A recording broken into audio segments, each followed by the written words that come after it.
Kickstarter has just become a cautionary tale, and I hope everyone out there is paying attention. I mean, you see headlines like the one in front of you right now telling you a story, but this story, it is only part of it. See, Kickstarter employees voted to unionize in a quote-unquote big step for tech, but it doesn't tell you why they decided to do that. See, what happened was Kickstarter, they decided to flirt with a certain element, an element that loves canceling things and that loves to go out and espouse specific types of rhetoric.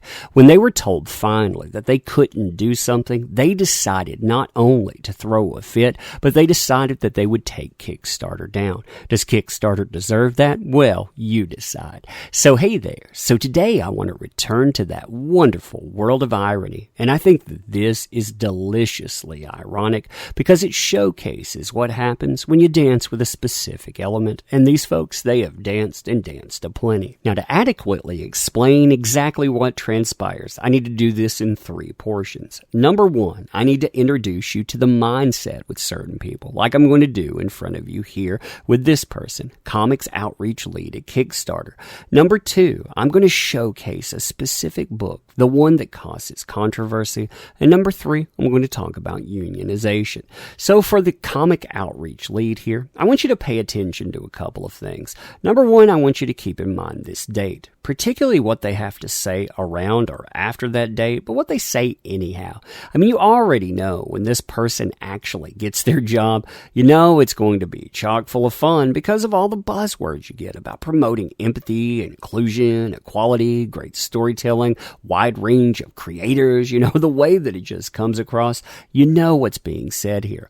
Already, this person, they see themselves as a victim, as silenced too, as you can see in this dream before they get the job. Last night's dream, my mom, me, and millions of POC are marching in a field.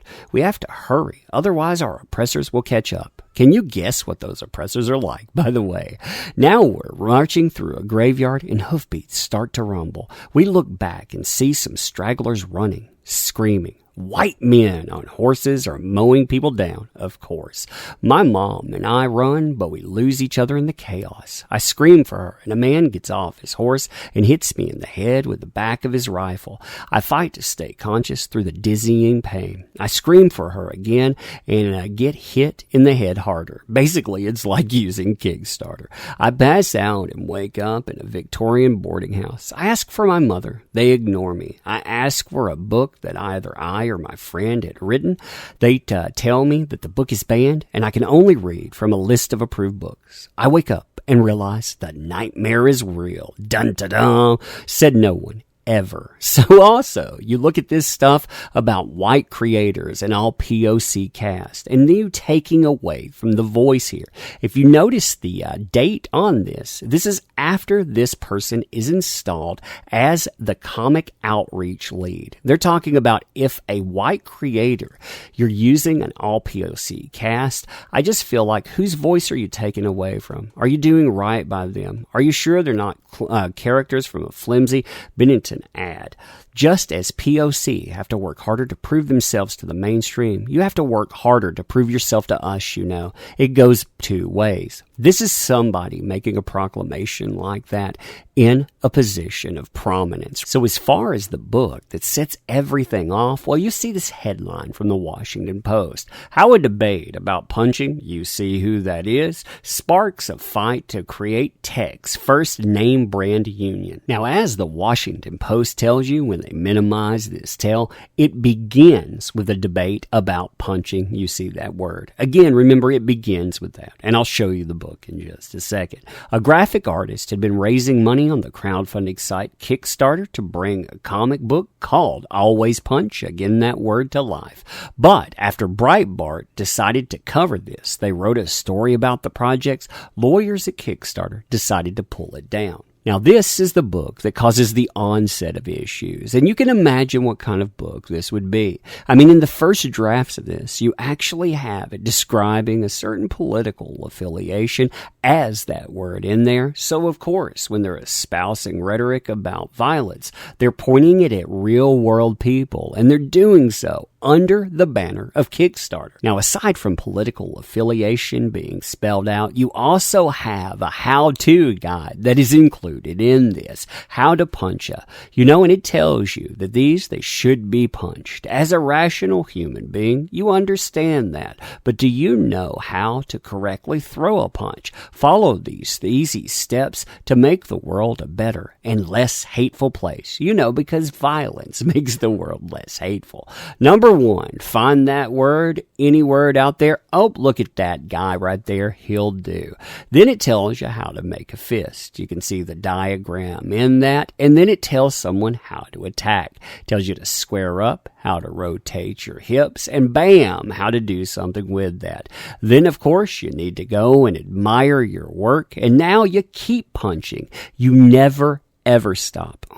Isn't that a positive message? Now, here's a description of what transpired there, as told again through the Washington Post. Managers had explained the decision to take the project down at a staff meeting, saying the project violated an internal policy against promoting violence. But employees pushed back, including at one who questioned whether he could still continue his work there. There is a set of rules in life, and one big rule says, don't help that word, says Taylor Moore, a former employee and union organizer at the company. I didn't want Kickstarter to be one of those companies that folded to these slugs. You notice that, slugs out there. The swell of emotion surprised some who were there that day, and a manager made the decision to leave the project up against the legal counsel's advice. It was a great moment. We were like, hey, we did this, said Calissa Wine, an employee at the company at the time. We came together and helped influence a decision that was made. As you can see, too, the dregs of comicdom, they were all about that because, again, political affiliation, because, again, buzzwords, and because it's not aimed at them. And, well, you know what? It doesn't all stop there. See, talk of forming a union, it began to percolate, even though none of the organizers had much experience with it. So the group contacted a veteran organizer and consulted with a guy who had salted. Union slang for getting a job somewhere with the intent to organize fellow workers, the Atlantic City casinos. They also began to talk to co-workers about workplace concerns. Now, this is the portion that should have concerned Kickstarter, because right here, right now, accusation, that becomes substantiation, because these folks, you can imagine what kind of people they are. You discover, they said, that it's not just you see the word there, an unjust termination. It's also some women saying there's a gender pay disparity, so right there you're going to have to pay more money. Someone saying that they've had certain claims ignored. So again, accusation equals substantiation. Another saying that working remotely is not fairly applied on their team. Basically, they're telling you they have demands and you're going to meet them. It really became clear that a union was not only a good idea, but necessary. Kickstarter, of course, tries to keep this under wraps, and they end up firing some of the organizers that are involved with this. This, of course, gets attention from many people out there, including Neil Gaiman. You can see the tweet here talking about, I've supported Kickstarter for a decade in a disorganized and personal way. Seeing them acting and behaving like this, I'm now not supporting them in a disorganized and personal way. Now, as a brief aside, this is the same guy that charged $45,000 to a public library as a speaking fee, but still, he has problems with stomping on the little guy. Now it led to Kickstarter holding forums in November so workers could voice their opinions about unionization.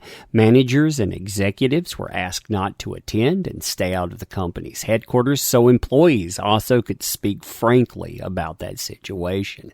Then, in January, employees began casting ballots for or against the union.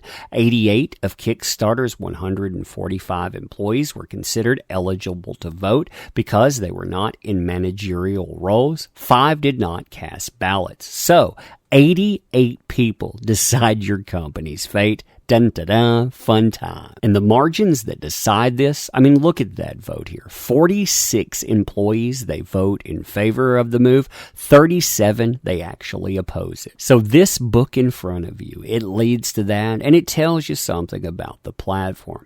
I think the platform has said many things, too. When you look at the removal of projects, whether that's Mike S. Miller's project, whether it's Richard C. Meyer or other books, yeah, they say plenty.